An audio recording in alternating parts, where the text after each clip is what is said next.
சரி, செய்திக்குள்ளாக போகலாம். हम संदेश में जाएंगे. ஒரு வசனத்தை வாசிங்க. एक वचन को पढ़िए. ரோமர் 14 रोमियो की किताब 14वां अध्याय. முதல் வசனத்தை வாசிங்க. அதுக்கு பிறகு உட்காருங்க. पहला वचन को पढ़िए. விசுவாசத்தில் பலவீனமுள்ளவனை சேர்த்துக் கொள்ளுங்கள். ஆனாலும் அவனுடைய மனம் ஐயங்களை குற்றமாய் निर्णयकामल இருங்கள். जो विश्वास में निर्बल है उसे अपनी संगति में ले लो, परंतु उसकी शंकाओं पर विवाद करने के लिए नहीं. ठीक है, बैठ जाओ.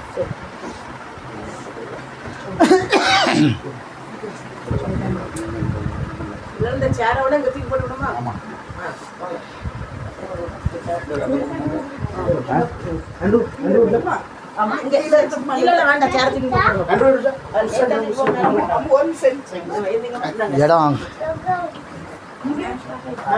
அட்ஜஸ்ட்மெண்ட் பண்ணிடுங்க. ஹல்லேலூயா. சரி, வாசிங்க. ரெண்டாவது வசனத்தை வாசிங்க. फिर से उस वचन को पढ़िए.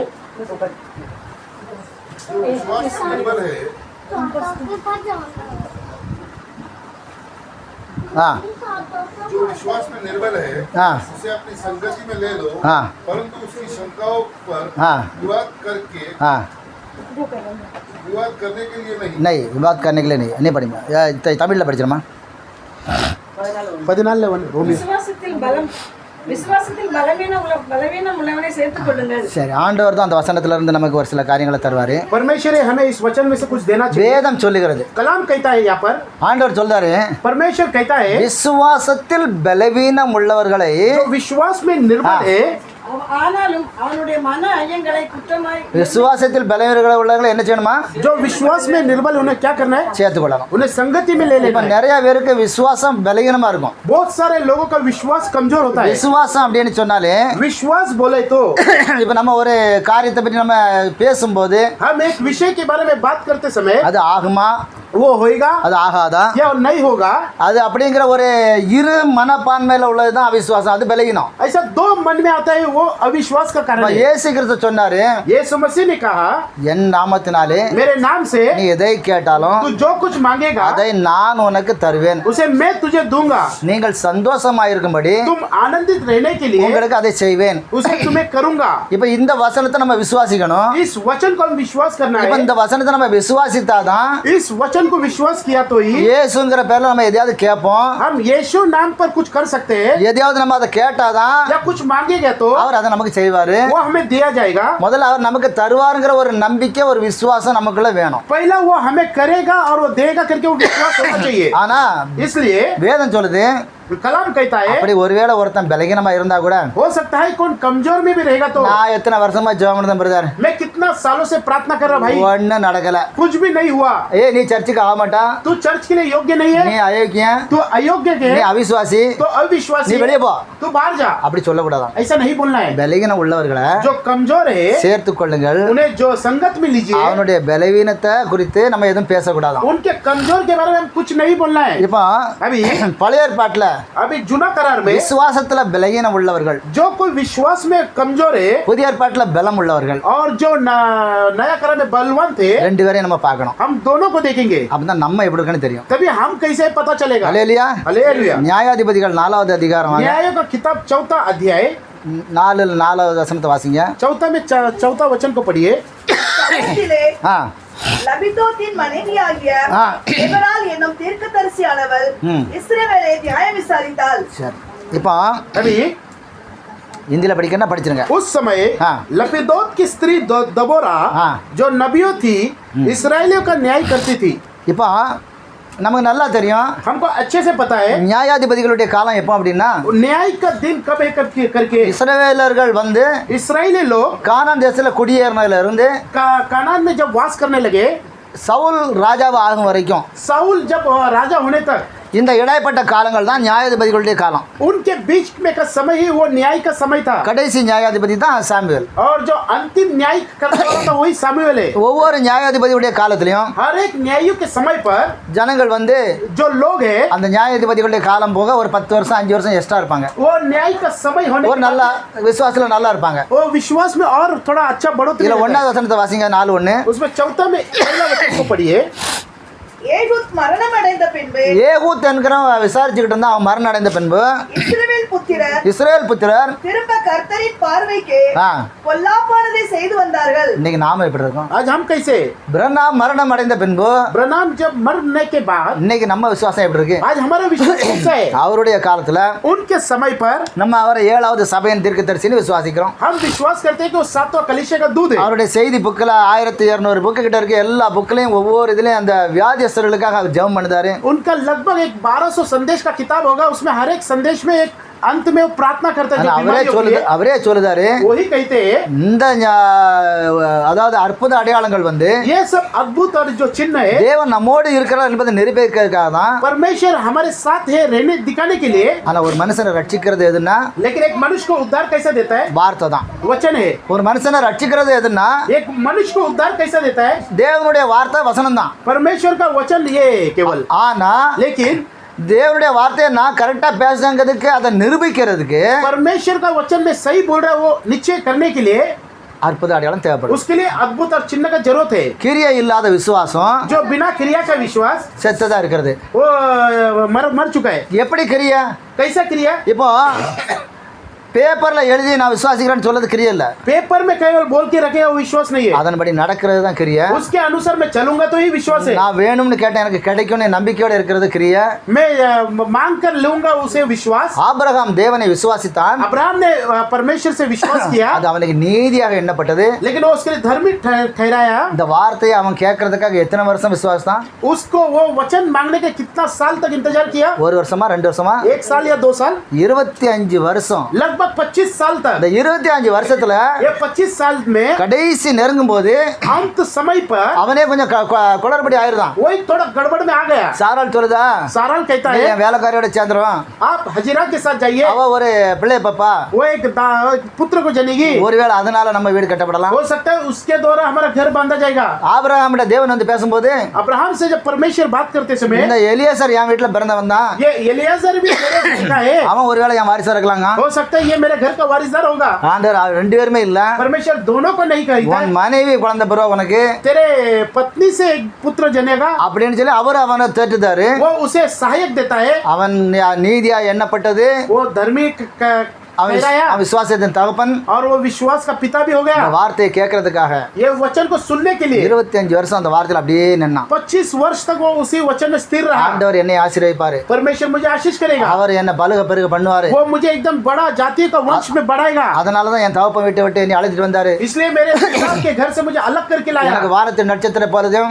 मुझे आकाश के तारों के समान பூமியினுடைய சமுத்திரத்தினுடைய கடற்கரை और மணலத்திலையும் समुद्र के भालू के समान என்னை கொண்டு मुझे रखकर சந்தானம் பிறக்குன்னு சொல்லியிருக்கிறாரு. मेरा वंश उतना बढ़ेगा करके कहा है. இவ்வளவு பெரிய விசுவாசத்தை அவன் கொண்டு வந்தான். इतना बड़ा विश्वास को लाया. இப்ப வேதம் சொல்லுது, अभी कलाम कहता है 1வது வசனத்தை வாசிங்க. उसमें दूसरा वचन को पढ़िए. 1 पहला वचन ஏகூத் மரணம் அடைந்த பின்பு ஆ இஸ்ரவேல் புத்திரர் திரும்ப கர்த்தரின் பார்வைக்கு பொல்லாப்பானதை செய்து வந்தார்கள். ஆ ஆகையால் கர்த்தர் அவர்களை ஆ ஆத்சோரில் ஆளுகிற யாபீன் என்னும் கானானியருடைய ராஜாவின் கையில் விற்று போட்டார். இப்ப இஸ்ரவேலர் மீண்டும் பாவம் செய்தார்கள். अभी इस्राएली लोग फिर से पाप किया. அவர் ஆண்டவர் என்ன பண்ணாரு? अभी परमेश्वर ने क्या करता है? வித்துட்டாரு. उन्हें बेच दिया. இப்ப காலை இப்ப என்கிட்ட ஒரு பைக் வித்துட்டோம்னா அது என்னோட ஆயிரும். अभी भाई ने इन्हें एक बाइक दे दे तो उनका हो गया. இப்ப நான் பேரெல்லாம் ட்ரான்ஸ்ஃபர் பண்ணிடுவேன். अभी मैं उनका गाड़ी का नाम ट्रांसफर कर இப்ப दूंगा. இஸ்ரவேல் ஜனங்கள் என் ஜனங்கள், अभी इस्राएली लोग मेरे लोग हैं. அவர்கள் என் கட்டளைகளை கைக்கொள்வார்கள், ये लोग मेरे आज्ञा को मानेंगे. என் பிரமாணத்தின்படி அவர்கள் நடப்பார்கள், मेरे प्रमाण के व्यवस्था के अनुसार चलेगा. அப்படின்னு கூட்டு தான் அவர்கள் அழைத்து கொண்டு வந்தாரு. वैसे बोलकर उन्हें लेके आया. ஆனா இவர்கள் பண்ணன ரெண்டும் लेकिन ये इन्होंने किया दोनों काम. வித்துட்டாரு. इन्हें बेच दिया. எனக்கு வேண்டாம் நீங்களே வச்சுக்கிடுங்க. मुझे नहीं चाहिए आप ले लीजिए. இப்ப அவர்கள் வந்து ஒடுக்குதல் தாங்க முடியல. अभी उन्होंने जो निकट दिया वो सही नहीं सका. அப்ப ஆண்டவரை நோக்கி கூப்பிடுறாங்க. अभी परमेश्वर की ओर पुकारते हैं. 1000 பேர் இல்ல, वो 1000 लोग नहीं, ஒரு 200 பேர் பக்தியோட இருப்பான். 20 लोग केवल भक्ति में रहेंगे.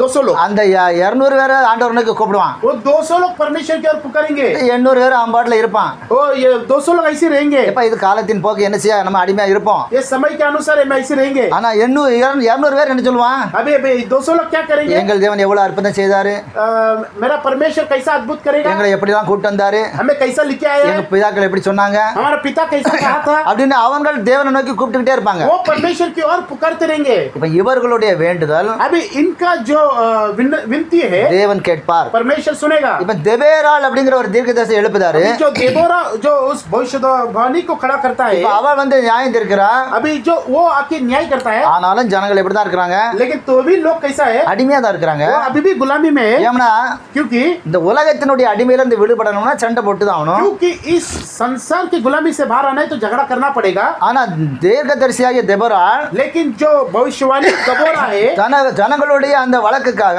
अपने लोगों के उस प्रॉब्लम के लिए தேவனிடத்துல கேட்டு ஒரு சில காரியங்களை சொல்லி வந்துகிட்டு இருக்கா. परमेश्वर से विनती करके कुछ काम करते रहे। 6வது வசனத்தை வாசிங்க. 6 7 6 और 7 पढ़िए।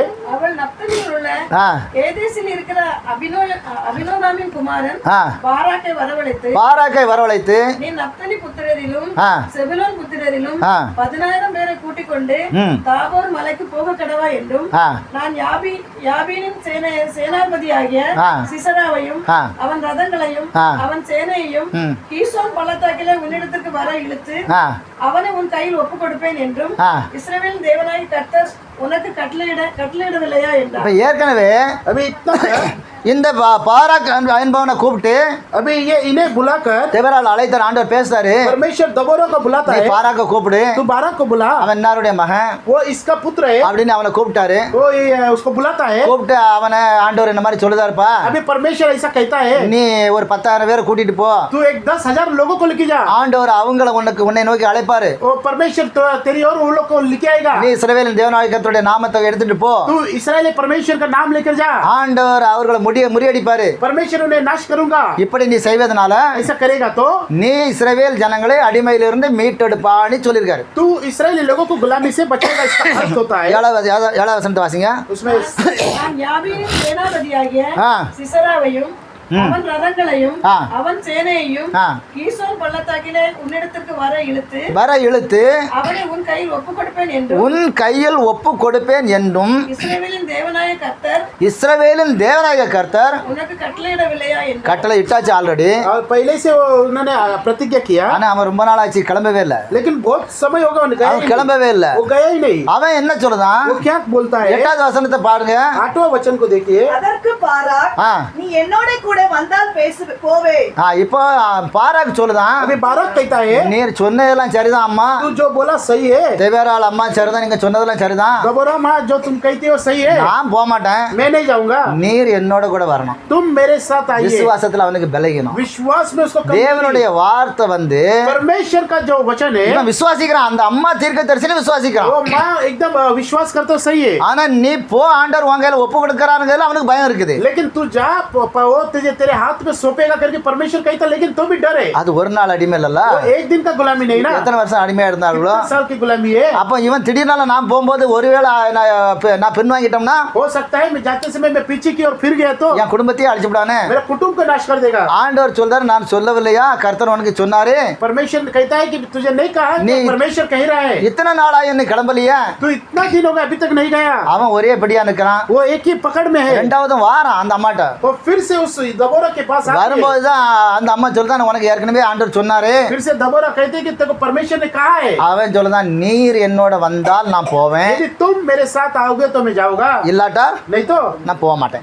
मैं नहीं जाऊंगा। ஒரே படியா பிடிச்சிட்டு இருக்கா, நீர் வாரம். ஏன்னா அவனுக்கு என்னன்னா उसके मन में क्या है, தெபோராளோட தேவன் இருக்காரு, दबोरा के साथ परमेश्वर है। அவ வந்தானா ஆண்டவர் என் கூட வருவாரு. तो वो आएगा तो परमेश्वर भी मेरे साथ आएगा। வேதம் சொல்லுகிறது, कलाम कहता है தேவன் परमेश्वर நமக்கு பயந்தவர்களை சூழ பாளையம் இறங்கி பாதுகாக்கிறார். अपने जो डरता है उसके लिए परमेश्वर उतर कर आकर मदद करता है। இங்க எத்தனை பேர் இருப்பாங்க தேவதூதர்கள் உங்களுக்கு தெரியுமா? अभी यहाँ पर कितने எத்தனை பேர் இருப்பாங்க? कितने देवदूत लग रहेगा, நீங்க பார்க்க முடியாது. आप देख नहीं सकते। எலியாவை சுத்தி ராணுவம் இருக்கும்போது एलिया के खिलाफ पूरा सेना खड़े रहते हैं, அவர்களோடு இருப்பதை விட நம்மோட இருப்பார்கள் அதிகம்பா. क्योंकि उन लोग के पास उनसे ज्यादा हमारे पास सेना है। சொல்லல, वो ऐसा नहीं बोला, வேலைக்காரன்ட்ட சொல்லிட்டு சொன்னா, वो नौकर को कहा, ஆண்டவரே हे परमेश्वर இவன் கண்களை திறந்துடும், मेरे इनके आंखों को खोल दीजिए। ஆண்டவர் அவனுடைய கண்களை திறந்தோடனே பாக்குறான். परमेश्वर इनके आंखों को खोला तो அங்க देखा வந்தவன் கொஞ்சம் தான் இருக்கான். वहाँ पर एक केवल थोड़े लोग हैं। இங்க தேவதூதனுடைய சேனை ஆர்ப்பரித்துக்கிட்டு நிக்குது. यहाँ पर परमेश्वर का दूत தீர்க்கதரிசியுடைய விரல் நுனிக்கு ஒரு அசைப்புக்கு தான் அவர்களுக்கு எதிர்பார்த்திருந்தாங்க. भविष्यवक्ता का केवल एक हाथ की चुटकी के लिए रुका है। இன்னைக்கு ஆண்டவர் அதை தான் விரும்புதாரு. आज भी परमेश्वर यही चाहता है, நீங்க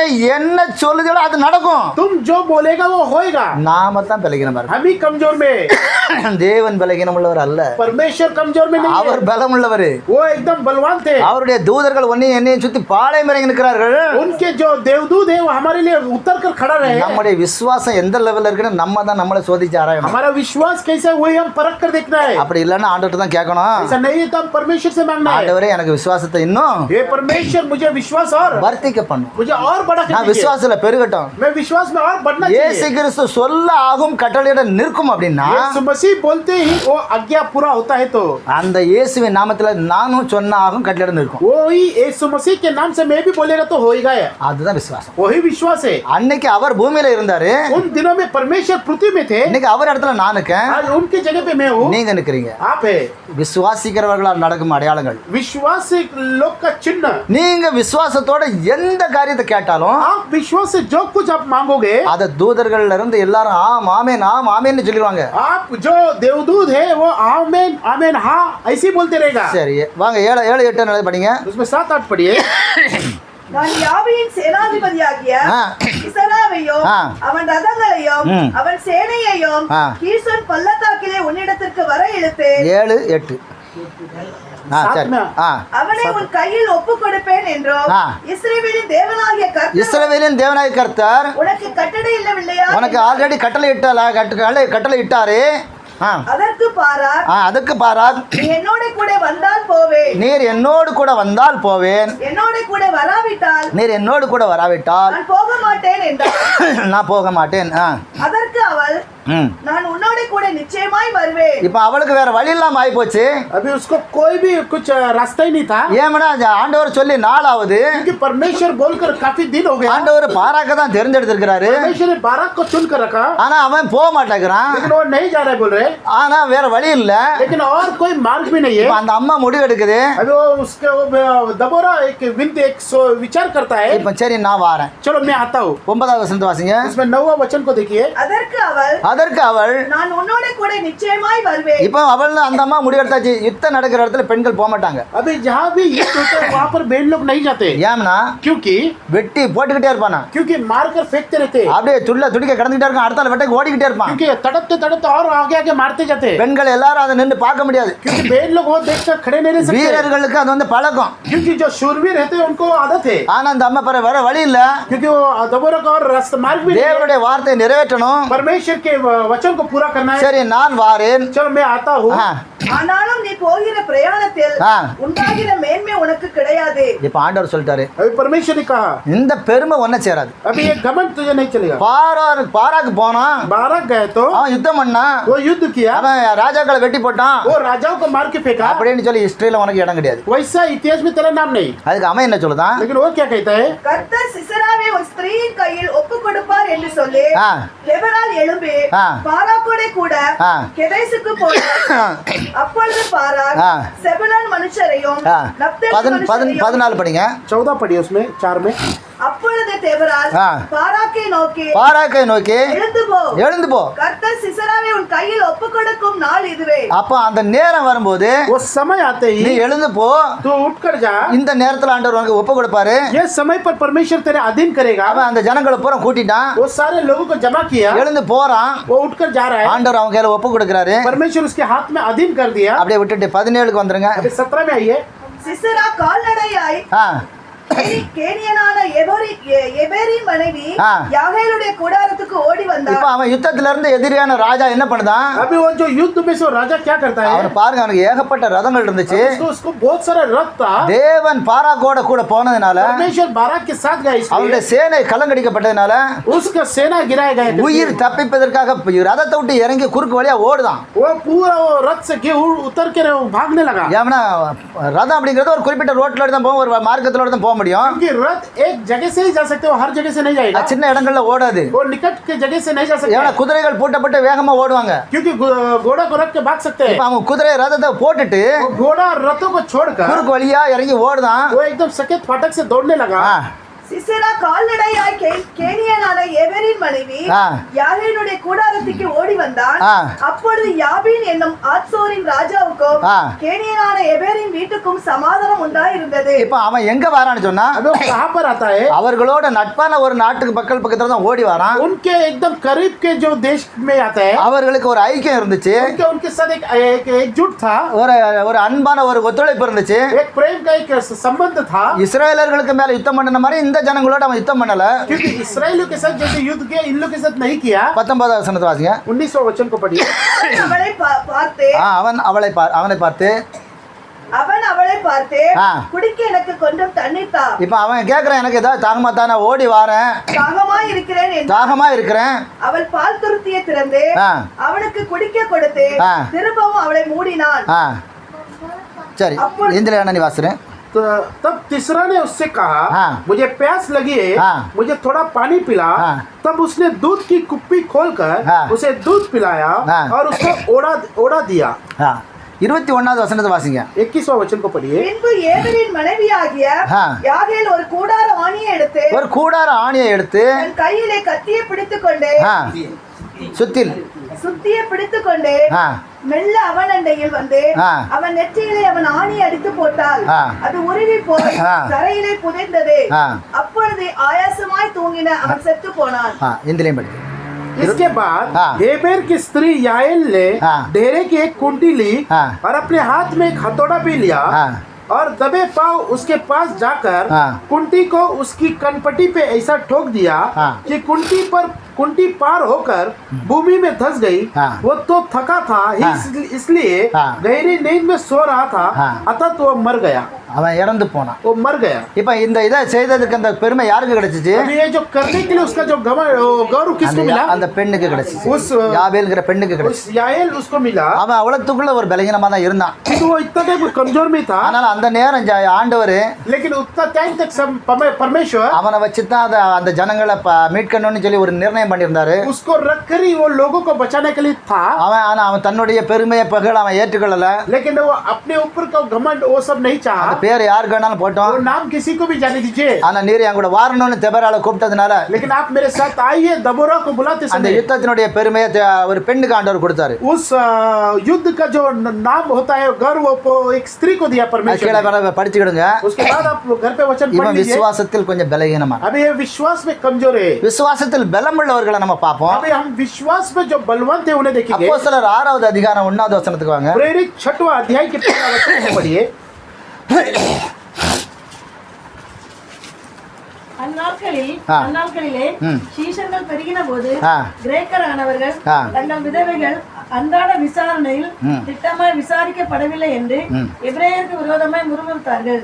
அப்பொழுது 12 சீஷர் கூட்டத்தை வரவழைத்து நாங்கள் தேவ வசனத்தை போதியாமல் பந்தி விசாரணை செய்வது தகுதியல்ல. ஆதலால் சகோதரரே, பரிசுத்த ஆவியும் ஞானமும் நிறைந்து நற்சாட்சி பெற்றிருக்கிற 7 பேரை உங்களில் தெரிந்து கொள்ளுங்கள். அவர்களை இந்த வேலைக்காக ஏற்படுத்துவோம். நாங்களோ ஜெபம் பண்ணுவதிலும் தேவ வசனத்தை போதிக்கிற ஊழியத்திலும் इड़ाविडामल तरितुलुपों वेंडारगे.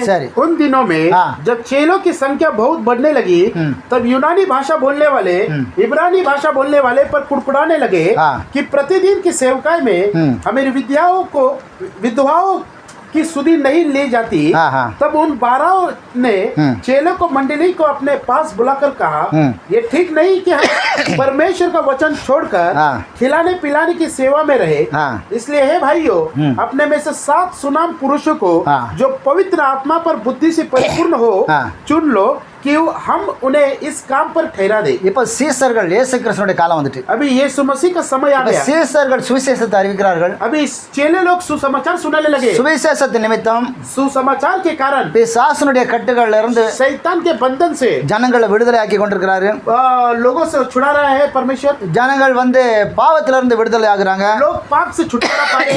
மரணத்துக்கு ஏதுவானவன் ஜீவனுக்கு வரான். जो मरण के निकट में था वो जीवन की ओर आ रहा है. இந்த வேலையை நீங்க செய்யுங்கன்னு சொல்லி அப்போஸ்தலர்கிட்ட அந்த பொறுப்பை ஆண்டவர் ஒப்படைச்சாரு. ये सब काम करने के लिए परमेश्वर ने चेले लोग को जिम्मेदारी இப்ப दी. ஜனங்கள் 3000 பேர் 5000 பேர்னு சொல்லி ரட்சிக்கப்பட்டு பெரும் கூட்டமா வரும்போது ये जब लोग 3000 5000 लोग जब उद्धार पाके बहुत झुंड होते समय சீசர்கள் அவர்களுக்கு மேலும் சுவிசேஷத்தை அறிவிக்க விரும்பும்போது चेले लोग उन्हें और भी सुसमाचार सुनाते समय கிரேக்கர்கள் எங்கள் விதவை பெண்களுக்கு வந்து சரியான விசாரிப்பு இல்ல, जो ग्रीक जो यूनानी भाषा बोलने वाले वो हमारे विधवाओं को अच्छे से देखभाल नहीं करते அப்படின்னு சொல்லி வரும்போது ऐसा आते समय அதை அப்போஸ்தலர்கிட்ட கொண்டு வராங்க. वो प्रेरित के पास आता है. படிங்க 5வது வசனத்தை படிங்க. 5वां वचन को पढ़िए. இந்த யோசனை ஆ. சபையார் எல்லாருக்கும் பிரியமா இருந்தது. ஆ. அப்பொழுது ஆ. விசுவாசமும் பரிசுத்தாவியும் நிறைந்தவனாகிய ஆ. ஸ்தேவானையும் ஆ. பிலிப்பையும் பிரோகோனையும் நிக்கானோரையும் தீமோனையும் ஆ. பர்மோனோவையும் ஆ. யூத மார்க்கத்தை அமைந்தவனான ஆ. அந்தியோகிய பட்டணத்தானாகிய ஆ. நிக்கோலாவையும் தெரிந்து கொண்டு ஆ. அவர்களை அப்போஸ்தலருக்கு முன்பாக நிறுத்தினார்கள். இவர்கள் ஜெபம் பண்ணி அவர்கள் மேல் கைகளை வைத்தார்கள். சரி, இப்ப இவர்கள் ஜெபம் பண்ணி அவர்கள் மேல் கைகளை வைக்கிறார்கள். ये लोग प्रार्थना करके उनके ऊपर हाथ खड़ा किया. அதுல இன்னொரு பாயிண்ட் ஒன்று இருக்கு. 2வது வசனத்தை வாசிங்க. अभी उसमें दूसरा वचन पढ़िए. அப்பொழுது பன்னிருவரும் எப்படியா? कैसा? பன்னிருவரும் எப்படி 11 தானே? ஏன்னா யூதாசன் செத்து போனானா? क्योंकि यूदास யூதாசன் யாரு? அங்கதான் சிக்கல். இப்ப நிறைய பேருக்கு இங்கே பிரச்சனை தான். बहुत लोग यहीं पर गड़बड़ है. 12 வரும்னு பைபிள் சொல்லுது. कलाम कहता है कि 12. இதுல இதுக்கு அடுத்த இடத்துல சவுல் வந்து வரது 9வது 8வது அதிகாரத்துக்கு மேல தான் வரான். जो पौलुस होता है 9 தான் வரான். वो 9वां अध्याय में आता है. இங்க எத்தனை பேர் இருந்தாங்களா? यहाँ पर कितने लोग थे? 12 பேர் இருந்தாங்களா? 12 लोग थे. ஆனா இது நான் இப்ப செய்திக்கா இல்ல, अभी मैं संदेश के लिए नहीं, ஒரு சின்ன விளக்கத்துக்காக சொல்லியிருந்தேன். मैं एक स्पष्टीकरण दे रहा हूं आपको. மத்தின்னு ஒருத்தனை சீட்டு போட்டு எடுத்தாங்க. मत्ती को जब चीट निकाला அவர் மேல என்ன பண்ணாங்க? அப்போஸ்தலர் கைகளை வச்சார்கள். वो सभी लोग ने प्रेरित लोग ने उसके ऊपर हाथ रखा. அது ஆண்டவர் அங்கீகரிக்கிறார். वो परमेश्वर ने स्वीकार नहीं அது किया. அவர் அன்றைக்கு அங்கீகரிக்கலனா उस दिन स्वीकार नहीं किया உங்களையும் எங்களையும் பாஸ்டர் மூப்பராக்குறது பாஸ்டர் ஆக்கலாம் செல்லாது. तो आज भी हम घर ऊपर सेवक लोग ने हाथ लगाए. அப்போஸ்தலர்களுக்கு தான் அந்த பொறுப்பு கொடுத்தாரு. क्योंकि प्रेरित के ऊपर वो अधिकार दिया. அந்த அப்போஸ்தலர்கள் தான் மத்தியை தேர்ந்தெடுக்கிறாங்க. वही प्रेरित लोग मत्ती को चुनता है. அவர்கள் சீட்டு போட்டு தேர்ந்தெடுக்கிறாங்க. लेकिन वो लोग चीट लिखकर निकालते हैं. அவனே அதை எடுக்கும்போது நீங்க பார்த்துக்கிடுங்க. அந்த வசனத்தை 1வது அதிகாரத்தை நீங்க பாருங்க. पहला अध्याय आराम से. அவர்களோடு கூட 3 வருஷம் பிரயாணம் பண்ணனவங்க அதிகமா. उनके साथ 3 साल यात्रा किए और लोग. அந்த சீசர்களோட அதிக நெருக்கமானவங்க. बहुत करीबी लोग थे. அவர்களோட உட்கார்ந்து விசுவாசத்தை பல நேரம் உட்கார்ந்து பேசினவங்க. उनके साथ बहुत सारे वचन में एकदम बात करने वाले. அப்படிப்பட்டவங்கள தான் சீட்டு போட்டு எடுக்கிறாங்க. वैसे लोग ही उसमें चिट्ठी डाल के निकालते हैं. இப்ப இந்த 12 பேரும் சேர்ந்து தான் இத முடிவு எடுக்கறாங்க. लेकिन यही 12 लोग उन्हें चुनकर निकालते हैं. பேதுரு அங்க சொல்லல. पतरस ने नहीं कहा மத்தி நீ பேசுறதுக்கு அருகதை கிடையாதுப்பா. मत्ती तू बात करने के योग्य नहीं है. நாங்க வந்து 12 பேர்ல நீ அப்ப எங்க கூட கிடையாது. हम 12 लोग में तू तो नहीं था. நீ வந்து இந்த இதுல முடிவு எடுக்க கூடாது. तू इसमें आके निर्णय नहीं लेना चाहिए. சொல்லல. ऐसा नहीं बोला. 12 பேரும் சேர்ந்து தான் முடிவு எடுக்கறாங்க. 12 लोग ने उस पे निर्णय लिया. ஒரே ஆவிதான். एक ही आत्मा. தேவன் அப்படிதான் விருத்தியாக்குதாரு. परमेश्वर ऐसे ही उनको बढ़ाता है. இப்போ 7 பேரை தேர்ந்தெடுத்தாச்சு. अभी 7 लोगों को चुन लिया. இந்த 7 பேர்ல தான் इस 7 लोग में 8வது வசனத்தை வாசிங்க. 8वां वचन को पढ़िए. தேவன் விசுவாசத்தினாலும் வல்லமையினாலும் நிறைந்தவனாய் ஜனங்களுக்குள்ளே பெரிய அற்புதங்களையும் அடையாளங்களையும் செய்தார். இப்போ யாரு ஸ்தேவான்? யாரு? अभी स्तिफनुस कौन है? அப்போஸ்தலனா? प्रेरित है क्या? மூப்பரா? वड़ी है क्या? இல்லங்க. அவன் அந்த விதவசிரியை விசாரிக்க தேர்ந்தெடுக்கப்பட்டல ஒருத்தன். वो केवल विधवाओं को पूछने में देखभाल करने में अच्छा था. அவன் மட்டும் இல்ல. वो अकेला नहीं. 8வது அதிகாரத்துல 8वां अध्याय में 3வது வசனத்தை வாசிங்க. 3रा वचन को पढ़िए.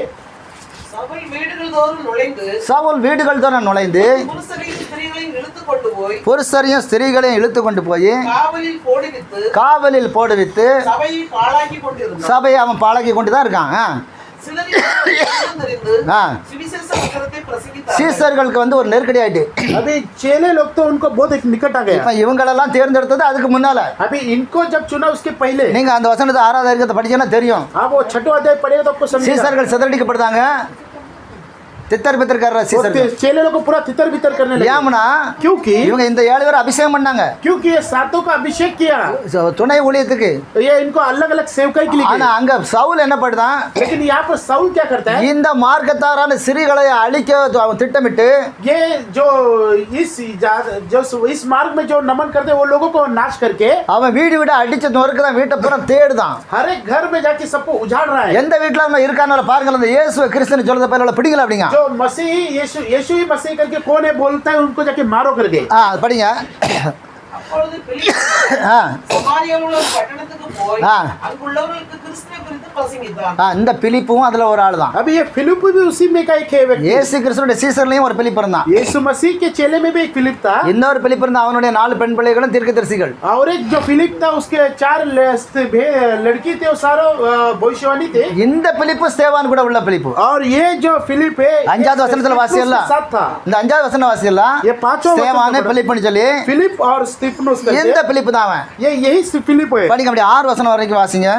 பிலிப்பு செய்த அதிசயங்களை ஜனங்கள் கேள்விப்பட்டு பிலிப்பு செய்த அதிசயங்களை ஜனங்கள் கேள்விப்பட்டு கண்டு ஆ அவனால் சொல்லப்பட்டவர்களை ஒருமனப்பட்டு கவனித்தார்கள்.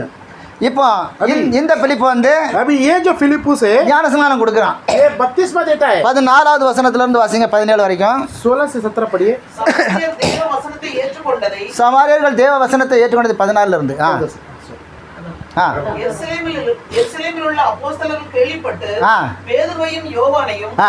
அவர்களிடத்திற்கு அனுப்பினார்கள். இப்போ பேதுருவையும் யோவானையும் அனுப்புதானுங்க. நம்ம போன இடத்துல பிலிப்பு போய் அங்க சமாரியர்களாகி அந்நிய ஜாதிக்கு சுவிசேஷம் அறிவிச்சானா. अभी पतरस और यूना को भेजा गया कि वो अन्य जाति में जाके प्रचार அந்த करें। ஜனங்கள் ஏற்றுக்கொண்டார்களாம். ये वो लोग ने उन्हें स्वीकार किया। அப்படின்னு சொன்னோடனே சீசர்கள் அங்கங்க இருந்து அப்படிங்க சமாரியாவை நோக்கி வராங்க. वो सारे जो चेले लोग थे वो यहाँ वहाँ से आने लगे। படிங்க.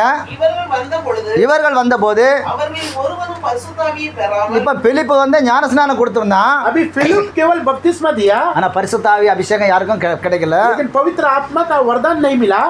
கர்த்தராகிய இயேசுவின் நாமத்தினாலே கர்த்தராகிய இயேசுவின் நாமத்தினாலே ஞானஸ்நானத்தை மாத்திரம் பெற்றிருந்தவர்களாக கண்டு ஞானஸ்நானத்தை மாத்திரம் பெற்றவர்களை கண்டு அவர்கள் பரிசுத்தாவியை பெற்றுக்கொள்ளும்படி பரிசுத்த ஆவியை பெற்றுக்கொள்ளும்படி அவர்களுக்காக ஜெபம் பண்ணி அவர்கள் மேல் கைகளை வைத்தார்கள். அப்பொழுது அவர்கள் பரிசுத்தாவியை பெற்றார்கள். அல்லேலூயா. हालेलुया। இந்த பிலிப்பு यही फिलिप இந்த சேவான் கூட உள்ள ஒரு ஆளு தான். ये स्तिफनुस के साथ रहने वाला व्यक्ति। கொஞ்ச நாள்ல சீசர்கள் சிதறடிக்கப்பட்டு போறாங்க. थोड़ा दिनों में जो चेले लोग थे वो तितर बितर हो गए। இந்த 6வது அதிகாரத்தை நீங்க பூரா படிச்சனால தெரியும். वो 6वां अध्याय पढ़ेगा तो आप समझ அப்ப जाओगे। அங்கங்க ஓடி போறாங்க. यहाँ वहाँ छोड़ने लगे பிலிப்பு ஒரு இடத்துல போய் பிரசங்கம் பண்ணாங்க. அப்ப அங்க விதவை ஸ்திரீகள் எல்லாம் இருந்து பார்க்கக்கூடிய அவசியம் எல்லாம் ஆயிப்போச்சு. क्योंकि फिलिप यहाँ वहाँ प्रचार करने लगा।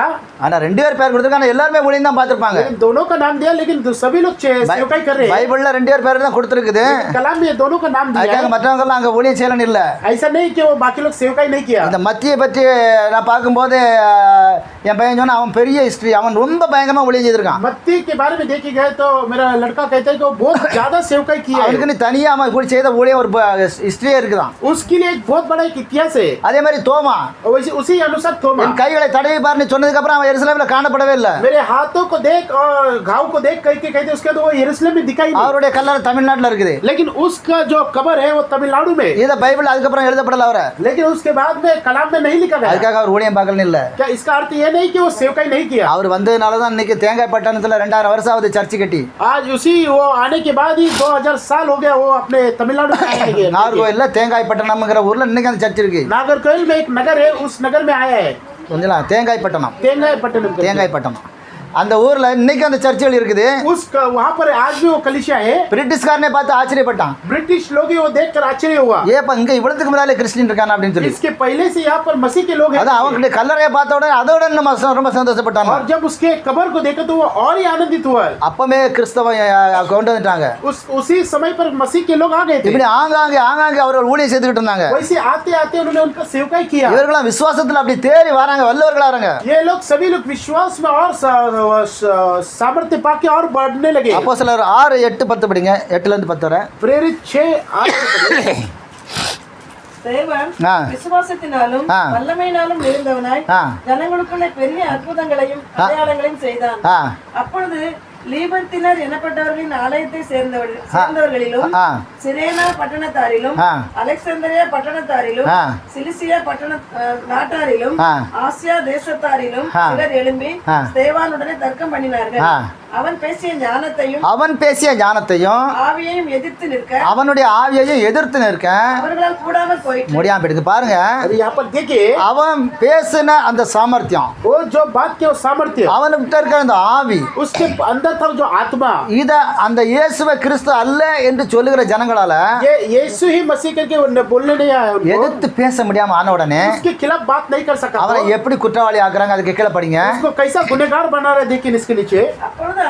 அப்பொழுது அவர்கள் மோசேக்கும் தேவனுக்கும் விரோதமாக மோசேக்கும் தேவனுக்கும் விரோதமாக இவன் தூஷண வார்த்தைகளை பேச கேட்டோம் என்று அப்படி அவன் சொன்னானா? वो ऐसा बोला क्या? மோசேயை தூசித்தானா? क्या वो मूसा को तुच्छ बोला क्या? இல்ல தேவனை தூசித்தானா? या परमेश्वर को तुच्छ बोला क्या? அந்த தேவனுக்கு சாட்சியா தாங்க அவன் நிற்கிறான். उस परमेश्वर की योग्य उस गवाही के लिए खड़ा है, அந்த மோசேனுடைய நியாயப்பிரமாணத்தை தான் அவன் பேசினான். उस मूसा के व्यवस्था को रखकर ही बात किया। அவன்கிட்ட இவங்களால எதிர்கொள்ள முடியல, उनके खिलाफ वो बात नहीं कर सका, அவனுடைய ஊழியத்துக்கு இவன் பதில் சொல்ல முடியல. उनके सेवकाई को वो उत्तर नहीं दे सका, பொறாமையினால जलन के कारण, ஜலன் के कारण மோசேயை தூசணம் பண்ணிட்டான். मूसा को एकदम तुच्छ बोलने लगा, நம்முடைய தேவனை நிந்திச்சிட்டான் हमारा परमेश्वर को निंदा करने लगा, அப்படின்னு குற்றப்படுத்தி ऐसा गुनाह करके அவனை என்ன பண்ணாங்க? उसे क्या करता है? கொலை பண்ணுதான். उसे मार देता है। இவன் விசுவாசத்தில் வல்லவனானான். ये विश्वास में सामर्थ्य पाया है। இவன் தான் முதல் ரத்த சாட்சி புதிய ஏற்பாட்டில். नया करार में यही लहू से मरने वाला पहला व्यक्ति है। பழைய ஏற்பாட்டில் ஆபேல் முதல் ரத்த சாட்சி. और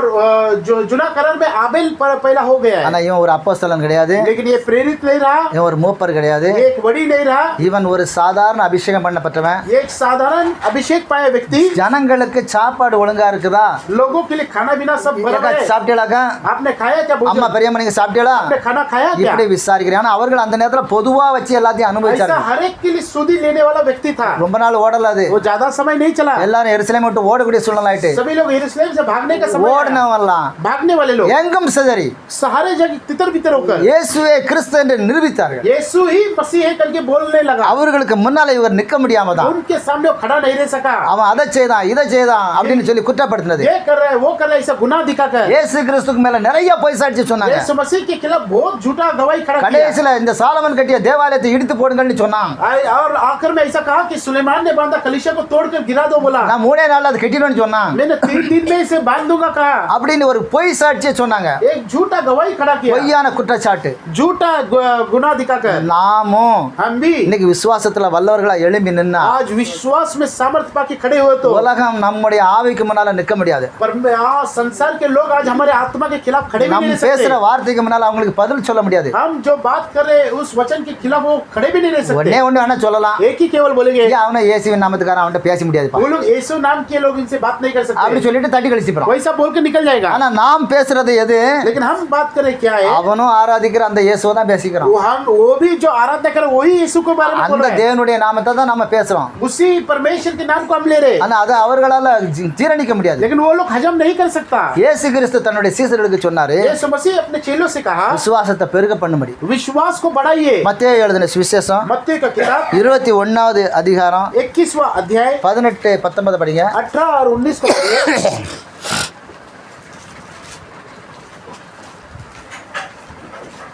भोर को हाँ जब वह नगर को लौट रहा था हाँ तो उसे भूख लगी। हाँ सड़क के किनारे अंजीर का एक पेड़ देखकर हाँ वो उसके पास गया हाँ और पत्तों को छोड़ हाँ उसमें और कुछ न पाकर हाँ उससे कहा, हाँ आपसे हाँ। तुझमें फिर कभी फल न लगे।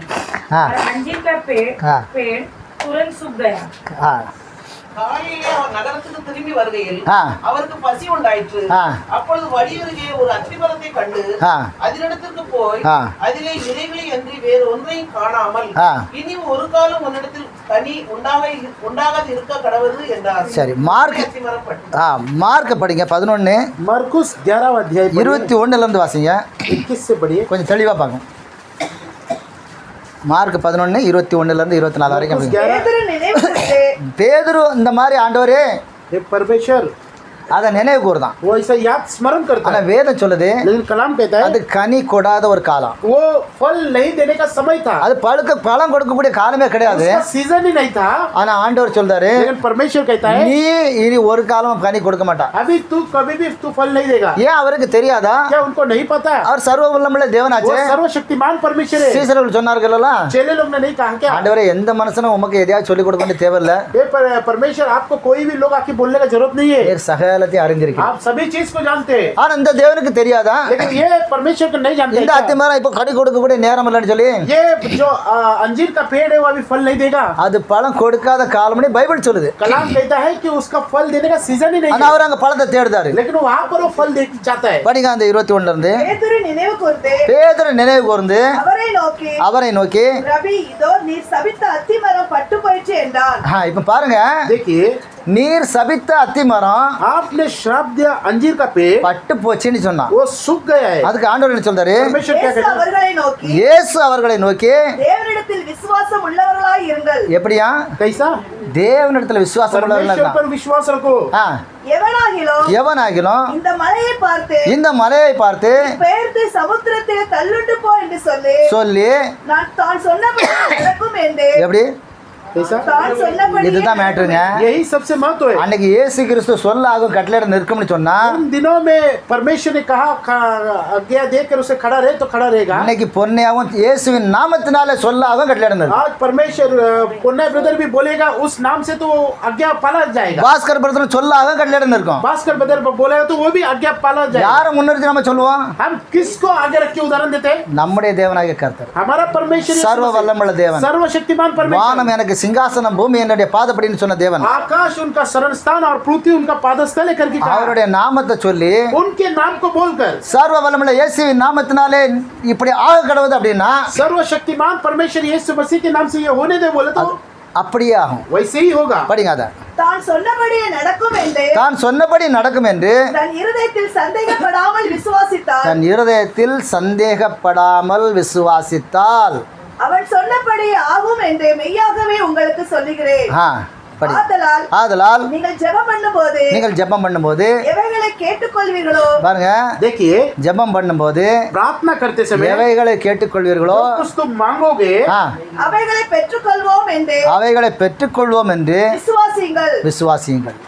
அப்பொழுது அவைகள் உங்களுக்கு உண்டாகும் என்று சொல்கிறேன். பாருங்க, अभी देखिए, அவர் தேவன், वो परमेश्वर है. அவர் அந்த அத்தி மரத்தை போய் பார்க்கிறாரு. उन्होंने वो अंजीर के पेड़ को जाकर देखा, அது கனி கூடாத காலம், वो फल नहीं देने का समय था, அதை சபிக்கிறாரு. उसे श्राप देता है. மறுநாள் அது பட்டு போகுது. फिर अगला दिन वो सूख जाता है. அந்த அத்தி மரத்தை ஒரு அத்தி மரத்தை அவர் இழந்ததுனால एक अंजीर का पेड़ खो दिया, इसलिए அவர் எதை செய்தாரு? वो क्या किया? தன்னுடைய பிள்ளைகளுக்கு अपने बच्चे लोग के लिए விசுவாசத்தை வளர்ப்பதற்காக அதை செய்தாரு. विश्वास को बढ़ाने के लिए कहा. அவர் தன்னுடைய மரணத்தை அங்க நினைவு கூர்ந்தாரு. वो वहाँ पर उनके मरण को याद அவர் மரித்தது நிமித்தம் उन्होंने वो मर चुका वहाँ पर. நாம் எப்படி விசுவாசத்துல வளரலாம் என்று நமக்கு அதை சொல்லி கொடுத்தாரு. हम कैसे विश्वास में बढ़ना चाहिए वो हमें सिखाया है. நீங்கள் பாவிகள் அல்ல, तुम पापी नहीं है, நான் உங்களை பரிசுத்தமா ஆக்கிட்டேன். मैं तुम्हें पवित्र कर दिया हूँ. அதனால इसलिए நீங்கள் என் நாமத்தினால எதை கேட்டாலும் அதை நான் உங்களுக்கு செய்வேன். तुम मेरे नाम से जो कुछ तुम मांगोगे वो पाओगे. அவர் நமக்காக தம்மை தாமே ஒப்பு கொடுத்தார். वो हमारे लिए अपने आप को सौंप दिए. நான் இனி பாவின்னு சொல்லி கொண்டிருக்க தேவைக்கூடிய இல்ல.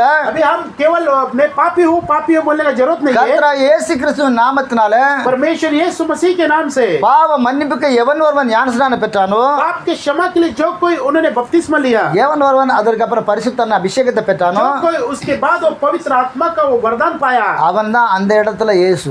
वही वहाँ पर वो यीशु है. அவன் அந்த இடத்துல இயேசு கிறிஸ்துவின் சித்தத்தை செய்யக்கூடியவனா இருப்பான். वो उस जगह पे यीशु मसीह का काम करने के लिए इच्छा करने वाला அப்படி रहेगा. இல்லைன்னா அவன் தன்னை தானே சோதிக்கணும். वैसा नहीं तो अपने आप को परखना है. நான் யாரு? मैं कौन हूँ? என் தகப்பன் யாரு? मेरा पिता कौन है? நான் எங்க இருந்து வந்தேன்? मैं कहाँ से आया हूँ? நான் எதை செய்துகிட்டு இருக்கேன்? मैं क्या कर रहा हूँ? அவன் தன்னை தானே ஆராய்ந்து பார்க்கணும். वो अपने आप को जांच कर देखना है. அப்படி வரும்போது वैसा आते समय தேவன் परमेश्वर அவனுடைய விசுவாசத்தை வர்த்திக்க பண்ணுவார். परमेश्वर उसको वो विश्वास को बढ़ाएगा. கடைசியா ஒரு ரெண்டு வசனத்தை வாசித்து நம்ம முடிப்போம். अंत में एक वचन को पढ़ के खत्म करेंगे. 2 தெசலோனிக்கர் 2வது அதிகாரம் दूसरा தெசலோனிக்கல் दूसरा अध्याय 13 ல இருந்து 17 வரை வாசிங்க, நம்ம முடிப்போம். 13 से लेकर 14 तक पढ़िए. 2 தெசலோனிக்கர் दूसरा தெசலோனிக்கல் 2வது அதிகாரம் दूसरा अध्याय 13 ல இருந்து. கர்த்தருக்கு பிரியமான சகோதரரே, ஆ. நீங்கள் ஆவியினாலே பரிசுத்தமாக்கப்படுகிறதுனாலோ ஆ. சத்தியத்தை விசுவாசிக்கிறதுனாலோ ஆ. ரட்சிப்படைபடிக்கு ஆ. ஆதி முதல் தேவன் உங்களை தெரிந்து கொண்டபடியினாலே ஆதி முதல் தேவன் நம்மை தெரிந்து கொண்டதினாலே நாங்கள் உங்களை குறித்து நாங்கள் உங்களை குறித்து எப்பொழுதும் தேவனை ஸ்தோத்திரிக்க ஒரு கடனாளிகளாய் இருக்கிறோம். ஆ. நீங்கள் நம்முடைய கர்த்தராகிய இயேசு கிறிஸ்துவின் மகிமையை அடையும் பொருட்டாக எங்கள் சுவிசேஷத்தினாலே எங்களுடைய சுவிசேஷத்தினாலே அந்த ரட்சிப்புக்கு அவர் உங்களை அழைத்தார். யாருடைய சுவிசேஷத்தினால அழைத்தாரா? किसके सुसमाचार से?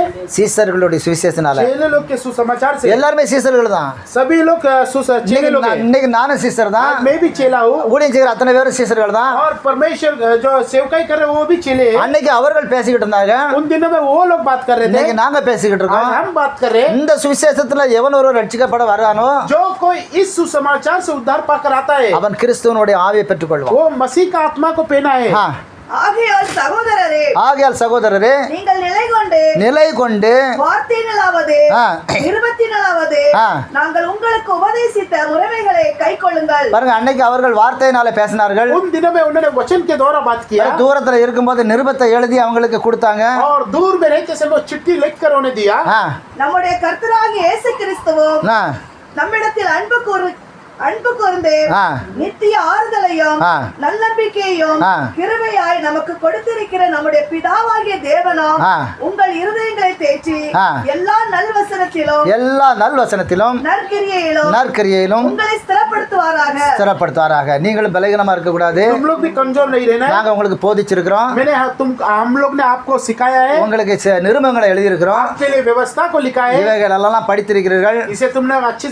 நீங்கள் விசுவாசத்தில் विश्वास में ஸ்திரப்படுங்கள். और उसमें स्थिर रहो. हिंदी में वास्ते जिसके लिए उसने तुम्हें हमारे सुसमाचार के द्वारा बुलाया कि तुम हमारे प्रभु यीशु मसीह की महिमा को प्राप्त करो. इसलिए हे भाइयों, स्थिर रहो और जो जो बातें तुमने चाहे वचन या पत्री के द्वारा हमसे सीखे उन्हें थामे रहो. हमारा प्रभु यीशु मसीह आप ही और हमारा पिता परमेश्वर जिसने हमसे प्रेम रखा और अनुग्रह से अनंत शांति और उत्तम आशा दी है तुम्हारे मनों में शांति दे और तुम्हें हर एक अच्छे काम हर वचन में दृढ़ करे. हालेलुया. முதல் வசனத்தை இரண்டாவது வாசித்துறோம். पहला वचन को அந்த रोमियो का किताब 14:1 வாசிப்போம். 14 में एक पढ़ो. 14:1 விசுவாசத்தில் பலவீனம் உள்ளவர்களை சேர்த்துக் கொள்ளுங்கள். ஆனாலும் அவனுடைய மன ஐயங்களை குற்றமாய் அவன் விசுவாசத்துல பலவீனமாய் இருக்கிறதுனால அவனுக்கு மனசுல சில பயம் இருக்குது. विश्वास में निर्बल है इसलिए उसको अंदर डर है. அத நீங்க என்ன செய்ய கூடாது? आप क्या नहीं करना है? குற்றமா எண்ண கூடாது. उसे गुनाह नहीं दिखाना है. நம்ம விசுவாசத்துல பலவீனம் உள்ளவங்களை பார்த்தோம். हम विश्वास में जो कमजोर उन्हें भी देखा. விசுவாசத்துல வல்லவனானதை பார்த்தோம். और विश्वास में जो बढ़ोतरी पाया उनको भी देखा. விசுவாசத்துல நம்ம எப்படி வளரணும்னு இயேசு கிறிஸ்து நமக்கு போதிச்சதே நம்ம பார்த்தோம். और हमने ये भी देखा कि विश्वास में कैसा बढ़ना चाहिए यीशु मसीह ने सिखाया. கர்த்தர் இயேசு கிறிஸ்து தான் परमेश्वर यीशु मसीह இங்க இருக்கிற यहाँ पर बैठे ஒவ்வொருவருடைய விசுவாசத்தையும் हर एक के विश्वास को वर्धिक பண்ணுவாராக. और बढ़ोतरी करेगा. आमीन. आमीन. हालेलुया. हालेलुया. ஜெபம் பண்ணு.